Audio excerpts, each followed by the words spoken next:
Bismillahirrahmanirrahim. Qala al-hadits rahimahullahu ta'ala wa nafa'ana wa bihi min 'ulumihi amin. Wa anhu dan hadis ini dari Abu Hurairah an Nabi sallallahu alaihi wasallam, dan dari Nabi sallallahu alaihi wasallam qala, beliau bersabda, as-sa'i 'alal armalati wal miskin, orang yang mengurus janda dan orang yang mengurus orang miskin, kal mujahidi fi sabilillah, berikan orang yang berjuang di jalan Allah. Wahsatuhu qala wa qal qa'imil ladzi la yaqduru, berikan orang yang selalu salat malam tanpa merasakan lelah. Wa qasa'imil ladzi la yaqduru, dan berikan orang yang puasa tanpa berbuka. Jadi hadis ini menjelaskan tentang orang yang mengurus janda dan orang yang mengurus orang miskin. Ia disumpahkan oleh Rasulullah SAW seperti ia berjuang di jalan Allah. Berarti kamu mau nikah sama janda? Kan besar pahalanya itu melihara janda kamu. Dan ia juga disumpahkan oleh Rasulullah berikan orang-orang yang selalu sholat malam tanpa merasakan lelah. Waqaswa ini la yufiru, dan ia juga disumpahkan oleh Rasulullah sebagai orang-orang yang puasa tanpa lelah dan tanpa berbuka. Itulah orang-orang yang mengurus janda dan orang-orang yang mengurus orang miskin. Muttafaqun alaih, kitab Bukhari Muslim. Wa anhu, dan hadis ini dari Abu Hurairah an Nabi sallallahu alaihi wasallam, dari Nabi sallallahu alaihi wasallam qala, beliau bersabda, syarrut ta'ami ta'amul walimah, seburuk makanan adalah makanan pada suatu acara. Yumna'uha man ya'tiha, di mana orang yang berzina datang ia tidak diundang. Wa yud'a ilaiha man ya'baha, sedangkan orang yang tidak membutuhkan diundang. Wa man lam yujibit taqwa, barang siapa yang tidak memenuhi undangan walimah, faqad asallallahu wa rasuluh, maka ia sungguh telah durhaka kepada Allah dan Rasulnya. Wa fi riwayat fi sahihaini an Abi Hurairah qauli ba'sa ta'amu walimah, paling buruk makanan pada walimah. Yud'a ilaiha al-aghnia, yang dimana diundang itu adalah orang-orang yang kaya. Wa yutrakul fuqara'u, sedangkan orang yang fakir dia tidak mengundangnya.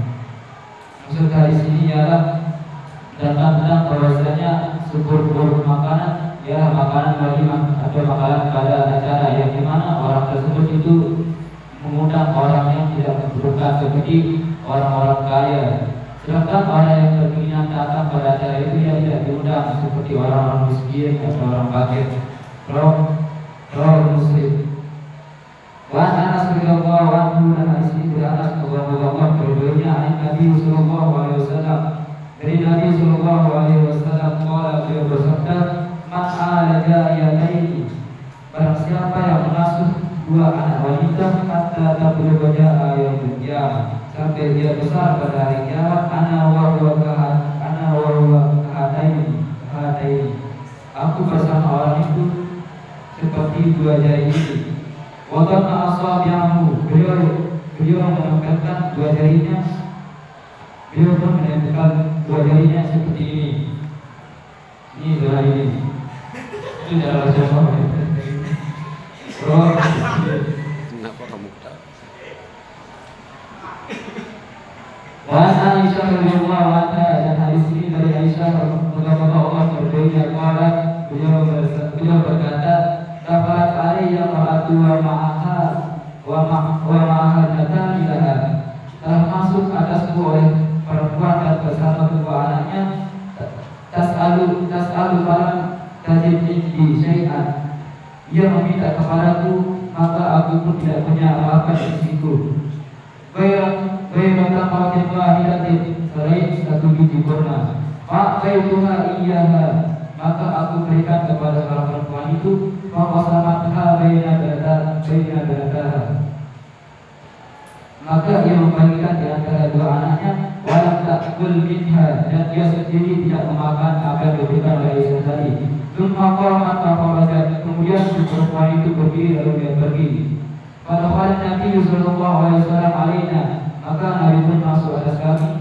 Fa'akhbartuhu faqala, maka aku memberitahu peristiwa yang baru terjadi. Faqala, kemudian Nabi pun berkata, "Man yubtuja min hadhil banat?" Barang siapa yang diuji dari anak-anak wanitanya bisyai'in dengan sesuatu ahsana ilaihi, kemudian dia mendapat mengasuhnya dengan baik, kunna lahu sitran minan nar, maka anak-anak wanitanya itu akan menjadi tirai dari api neraka. Jadi hadis ini menceritakan tentang bahwasanya ada seorang perempuan bersama dua anaknya yang tiba-tiba masuk ke dalam rumah Aisyah, dan si perempuan ini meminta makanan kepada Aisyah, dan Aisyah pun tidak mempunyai apa-apa kecuali satu biji kurma. Lalu Aisyah memberikannya kepada wanita ini. Kemudian wanita itu memberikannya kepada dua anaknya, dan dia sendiri tidak ikut memakan apa yang diberikan oleh Aisyah tadi. Kemudian si perempuan itu berdiri lalu keluar dari rumahnya Aisyah. Manakala telah masuk Rasulullah SAW, lalu Aisyah memberitahu apa yang baru saja terjadi. Kemudian Rasulullah pun bersabda, Mari ditulja minan hadhil banat. Barang siapa yang diuji dari anak-anak wanitanya bisyai'in dengan suatu ahsana ilaihi, kemudian dia dapat mengasuhnya dengan baik, kunna lahu sitran minan nar, maka ia akan menjadi tirai dari api neraka. Maksud daripada hadis ini adalah misalkan ada seseorang yang mempunyai dua anak perempuan seperti Ustaz, dan dia punya anak perempuan, kemudian beliau diuji oleh anak perempuan itu bisyai'in dengan sesuatu, kemudian kedua orang tuanya ini dapat mengasuh anaknya dengan baik dan taat kepada kedua orang tuanya, kunna lahu sitran minan nar, maka anak-anak wanitanya itu akan menjadi sebuah tirai atau benteng bagi kedua orang tuanya dari api neraka. Muttafaqun alaihi fi Bukhari Muslim. Wallahu a'lam bishawab.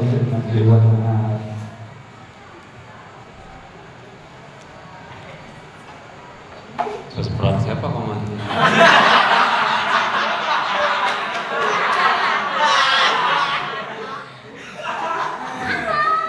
Akhirnya saya masuk misal ya. Telah kalah dulu sama Ustaz Hamsi berapa tahun? Ada setahun ada itu. Syekh Al-Allamah Al-Hamsi itu. Ya, saya tadi stressingnya di hadis yang pertama dibaca. Saya sendiri merefleksikan diri ya, setelah berapa kali mengadakan tasyakuran atau zikirlah secara umum, dan melihat fenomena di beberapa tempat. Jadi ini menjadi pelajaran untuk kita. Kadang sebagian orang memang, apalagi kalau yang diadakan itu resepsi pernikahan, yang sering fokus utamanya adalah yang pertama, kadang-kadang selain sering, bisa jadi kadang-kadang, bisa jadi sering juga. Sekarang kan fenomena yang sekarang ini, kalau orang resepsi itu yang diundang, yang dilihat latar belakangnya. Ini yang benar diundang boleh pegang kena amplop bareng. Karena kan yang aneh itu kan dibayangkan kadang sebagian orang itu apa? Ketika diundang dia bawa amplop atau bawa kado. Padahal itu jauh dari yang diajarkan oleh Rasulullah SAW. Karena satu sisi juga begitu jadi pelajaran untuk kita. Kalau kita tidak mampu, lebih baik tidak bawa apa-apa. Berapa kali kejadian ya, saya dengar cerita-cerita. Untung saya dulu tidak mau resepsi dulu. Saya malah dipaksa tidak mau resepsi. Dari awal saya kasih tahu calon istri saya sebelum saya nikah, jemaah aku dikumel resepsi saya bilang. Walaupun saya sendiri mampu waktu itu. Bahkan saya nikah beli sapi sendiri dulu. Saya beli sapi sendiri pakai uang sendiri karena sudah kerja kan. Salah satu yang saya khawatirkan itu memilih-milih tamu undangan.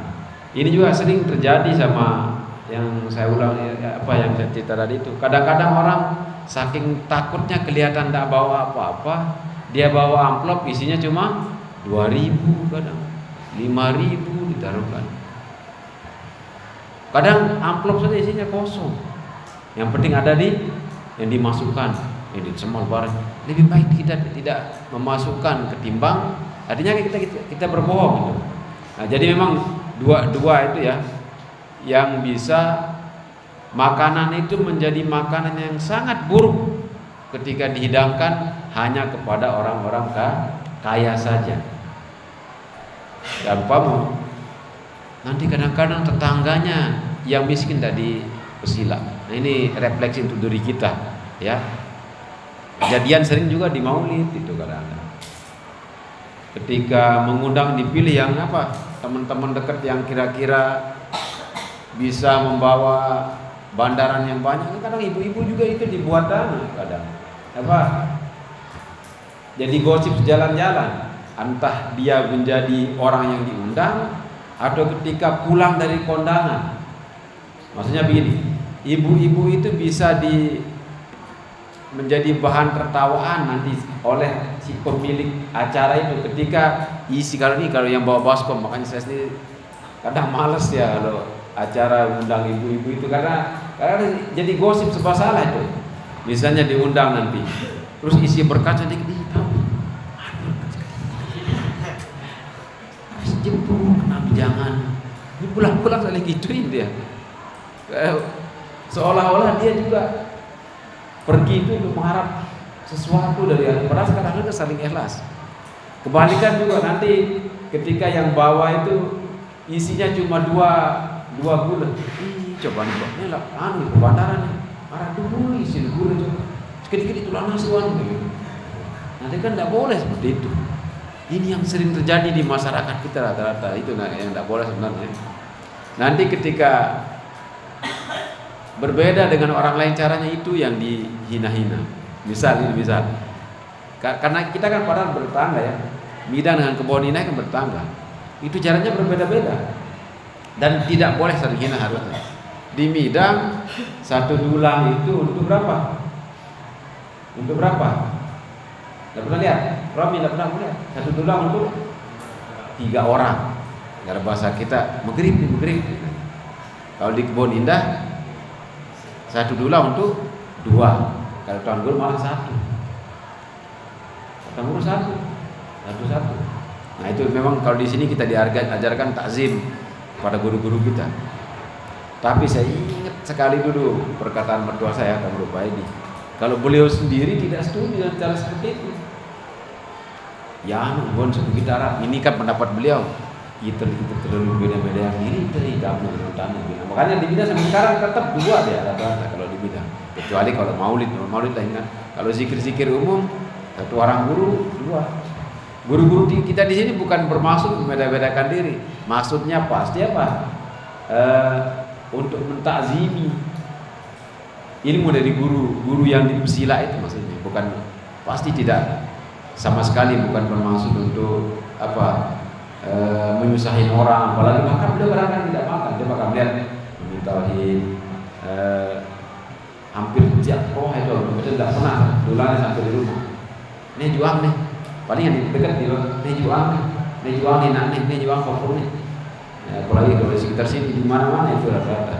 Artinya itu tujuannya untuk membiasakan kita takzim. Dan itu adalah adat istiadat yang tidak bisa kita rubah dengan mudah. Tapi sekali lagi stressingnya kepada kita nanti ketika punya rezeki, punya apa, ketika ada acara jangan fokuskan undangan itu hanya kepada orang-orang kaya saja yang berada saja. Karena padahal yang lebih butuh untuk diundang adalah siapa? Ya orang yang tidak punya, yang jarang makan, tidak usaha, tidak ada setiap hari, terutama yang paket. Miskin masih ada di sana. Nah ini penting ya, karena semakin lama fenomena itu makin terangkat. Jadi biar tidak boleh begitu. Ini tambahan juga ya.